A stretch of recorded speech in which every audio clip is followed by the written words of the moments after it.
अस्सलामुअलैकुम। आज की वीडियो के अंदर हम लोग बात करेंगे न्यूक्लियर रिएक्टर के मुतालिक। एक न्यूक्लियर रिएक्टर कैसे ऑपरेट कर रहा होता है और उस न्यूक्लियर रिएक्टर से हम लोग कैसे इलेक्ट्रिसिटी प्रोड्यूस कर रहे होते हैं। मतलब एक न्यूक्लियर रिएक्टर कैसे काम करता है, फिर हम उससे पानी को बॉयल करते हैं, उसको स्टीम में कन्वर्ट करते हैं और फिर उस स्टीम को हम यूज़ करते हैं स्टीम टरबाइन के अंदर, और उससे फिर हम लोग अपनी इलेक्ट्रिसिटी प्रोड्यूस कर रहे होते हैं उन पावर प्लांट्स के अंदर। जैसे वो पाकिस्तान में लगे हुए हैं, पूरी दुनिया में लगे हुए हैं। फ्रांस सबसे ज़्यादा न्यूक्लियर रिएक्टर्स के ऊपर डिपेंड कर रहा होता है। उसकी तकरीबन 60 से 80% जो एनर्जी है वो न्यूक्लियर रिएक्टर्स ही उसको सप्लाई कर रहे होते हैं। और वो यूरोपियन ग्रिड में कनेक्टेड है, तो उस बाकी सारे यूरोपियन यूनियन के या यूरोपियन ग्रिड के अंदर जो ममालिक हैं, जैसे स्विट्ज़रलैंड, इटली, जर्मनी, यूके, उन सब को वो इलेक्ट्रिसिटी प्रोवाइड कर होता है अक्सर।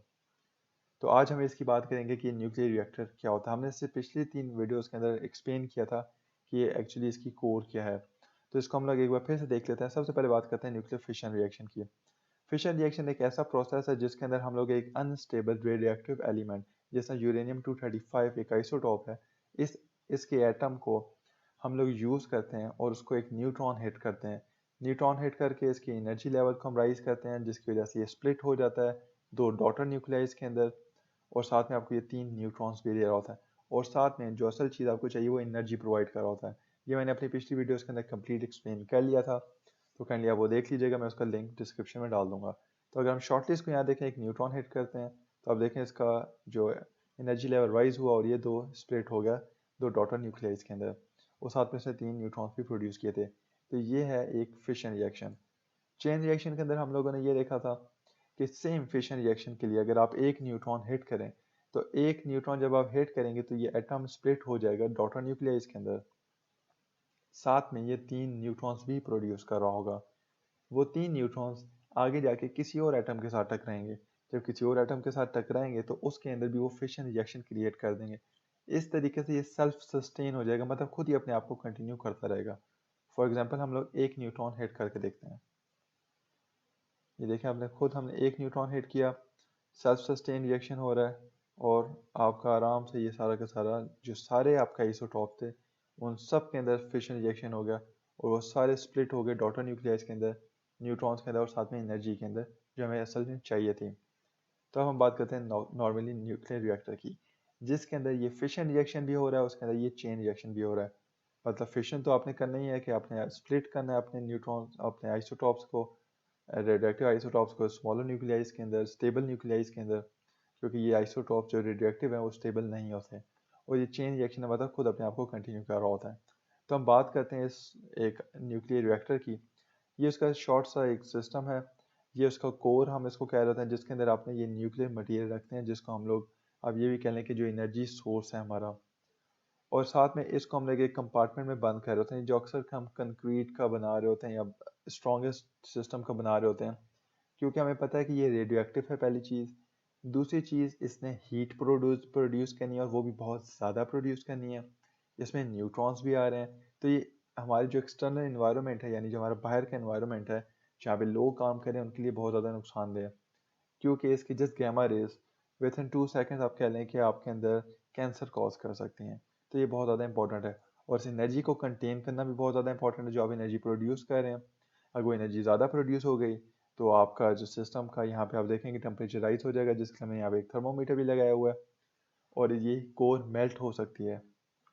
कोर मेल्ट हो गई तो आपकी सारी जो रेडियोएक्टिव मटेरियल है वो बाहर आ जाएगा, और वो रेडिएशंस कॉज करेगा, और फिर आप वहाँ मूव ही नहीं कर सकते। जिस तरह इसकी एग्जांपल चेरनोबिल एटॉमिक रिएक्टर जो 1986 के अंदर सोवियत यूनियन के अंदर तबाह हो गया था, और वो चेरनोबिल आज तक हम फिर वहाँ पे विजिट नहीं कर सकते, क्योंकि वहाँ पे इतनी ज़्यादा रेडिएशन है कि वो कैंसर कॉज करती हैं। सेम केस तोकुशिमा डिजास्टर हुआ था जापान में, जो 2012 के अंदर जो सुनामी आने की वजह से तबाह हो गया था। तो इस चीज़ को कंट्रोल करने के लिए हमारे पास कुछ कंट्रोल रॉड्स होती हैं, क्योंकि सबसे ज़्यादा इंपॉर्टेंट चीज़ हमारे पास न्यूक्लियर रिएक्टर के अंदर न्यूट्रॉन है। क्योंकि अगर आपके पास न्यूट्रॉन होगा तो उस न्यूट्रॉन्स की वजह से ही फिशन रिएक्शन होगा आपकी यूरेनियम के आइसोटॉप्स के अंदर। तो हम लोगों ने उसको कंट्रोल, तो वो जो आपका न्यूट्रॉन है सिंपल वही सारा यानी रिएक्शन कॉज कर रहा है। न्यूट्रॉन हिट करेंगे, यूरेनियम को स्ट्राइक करेगा। जब यूरेनियम को स्ट्राइक करेगा तो आपका फिशन रिएक्शन क्रिएट होगा, और बाद में फिर चेन रिएक्शन में कन्वर्ट होगा, यानी हीट प्रोड्यूस होगी, और फिर एक मतलब फिशन से और फिर चेन के थ्रू ज़्यादा हीट प्रोड्यूस हो जाएगी। तो आपका मेन मकसद क्या है कि आपने सिस्टम के कोर को मेंटेन करना है कि कितनी एनर्जी प्रोड्यूस हुई है। आपको यहाँ पे शो हो रहा है कि हमारे पास कितनी एनर्जी प्रोड्यूस हुई है, तो हमने उस चीज़ को कंट्रोल करना है। तो उसके लिए हमारे पास कंट्रोल रॉड्स होते हैं। कंट्रोल रॉड्स एक स्पेसिफिक मटेरियल से बनाए जाते हैं। वो एक ऐसा मटेरियल है जो कि न्यूट्रॉन्स को एब्जॉर्ब करने की सलाहियत रखता है। वो ज़्यादा टेम्परेचर के केस में भी अपने आप को मेंटेन कर सकता है, लेकिन स्पेसिफिक टेम्परेचर, ये नहीं कि कोर अगर आपकी मेल्ट होगी तो आपके सबसे पहले कंट्रोल रॉड्स आपको मेल्ट कर रहे होते हैं, मतलब कंट्रोल रॉड मेल्ट हो जाता है तो फिर कोर भी मेल्ट हो जाती है। तो कंट्रोल रॉड एक हद तक एक टेम्परेचर पे काम करके आपके न्यूट्रॉन्स को एब्जॉर्ब करके आपके चेन रिएक्शन को ख़त्म करते हैं, यानी आपके फिशन रिएक्शन को डेड कर देते हैं। तो इस तरीके से हम लोग अपने एक न्यूक्लियर रिएक्टर को कंट्रोल कर रहे होते हैं। तो ये आपके जो ब्लू कलर की आप यहाँ पे रॉड्स देख रहे हैं, ये कंट्रोल रॉड्स हैं, जिसको हम लोग डिप इन या डिप आउट भी कर सकते हैं। जैसे मैं इसको बाहर निकालूंगा, इसका मतलब है कंट्रोल रॉड्स बिल्कुल बाहर हैं, न्यूट्रॉन्स फ्री हैं और वो हर जगह मूव कर सकते हैं। इसको मैं जैसे जैसे इन करूंगा तो इसका मतलब है मैं कंट्रोल कर रहा हूँ, मतलब यहाँ वाले पोर्शन के जो भी न्यूट्रॉन्स हैं उनको एब्जॉर्ब कर रहा हूँ और यहाँ रिएक्शन हो रहा है, मतलब रिएक्शन की लिमिट मैंने कम कर दिया है, रेट उसका कम कर दिया है। इसको जैसे जैसे अंदर डिप करता जाऊंगा इस तरह आपका रिएक्शन कम होता जाएगा, एनर्जी प्रोड्यूस कम होती जाएगी क्योंकि फिशन रिएक्शन कम हो रहा है और आपका टेम्परेचर उस हिसाब से कंट्रोल होगा। और इस न्यूक्लियर रिएक्टर के साथ साथ में पानी गुजर रहा होता है और वो पानी सही ज़्यादा प्योरीफाइड पानी होता है। कुछ न्यूक्लियर रिएक्टर्स के अंदर कुछ गैस होती हैं, किसी के अंदर कुछ और मटेरियल भी होता है। लेकिन अगर मैं कैंडू रिएक्टर पावर प्लांट की बात करूँ जो कनाडा ने डेवलप किया था, उसमें हैवी वाटर यहाँ पे फ्लो कर रहा होता है। जो भी एनर्जी आपकी प्रोड्यूस हो रही है इस फिशन रिएक्शन के थ्रू, वो सारी की सारी एनर्जी वो पानी एब्जॉर्ब कर रहा होता है और फिर वो स्टीम में कन्वर्ट हो रहा होता है और उसको फिर आप स्टीम टरबाइन में स्टीम को यूज़ करके उससे एनर्जी प्रोड्यूस कर लेते हैं, जैसे कि एक सिंपल स्टीम पावर प्लांट कर रहा होता है। फिर उस पानी को यानी स्टीम को वापस आप कंडेंस करते हो पानी में, यानी पानी में कन्वर्ट करते हो और फिर आप लोग इस रिएक्टर के पास ले जाते हो, उसको हीट करते हो। तो इस तरह आपका प्रोसेस चल रहा होता है और आपका ये सिंगल एक मतलब मटेरियल है जो रेडियो एक्टिव मटीरियल जिसको आप यूज़ कर रहे हो as an source fuel use कर रहे हो यूरेनियम 235, वो काफ़ी मिलियंस ऑफ ईयर्स तक काम चला सकता है।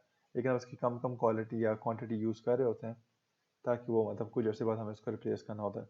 तो हम लोग अभी इसको यूज़ करके देखते हैं कि ये न्यूक्लियर रिएक्टर कैसे काम कर रहा होता है फिशन और चेन रिएक्शन के थ्रू। तो मैंने अपने कंट्रोल रॉड्स बिल्कुल बाहर कर दिए हैं और मैं एक न्यूट्रॉन को फायर करूंगा।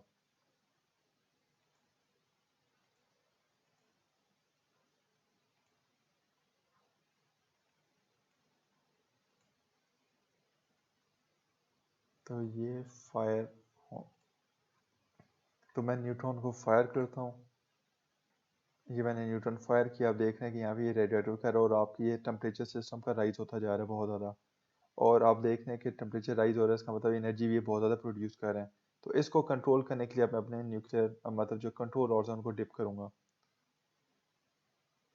आप देखेंगे कंट्रोल रॉड डिप करने की वजह से मैं रिएक्शन कंट्रोल कर रहा हूँ और आपका टेम्परेचर भी डाउन हो रहा है क्योंकि मैं एक्स्ट्रा न्यूट्रॉन्स को एब्जॉर्ब कर रहा हूँ। अभी आप देखें मैंने इनको यहाँ तक डिप किया, अभी मेरे पास रेडियो एक्टिव एटम्स यानी आइसोटॉप मौजूद हैं, स्टिल मौजूद हैं, लेकिन स्टिल आपका मतलब कोई भी रिएक्शन नहीं हो रहा क्योंकि इन कंट्रोल रॉड्स ने जो कि अक्सर कैडमियम से बनी हुई होती हैं एलिमेंट से, उन्होंने सारे के सारे न्यूट्रॉन्स को एब्जॉर्ब कर लिया है।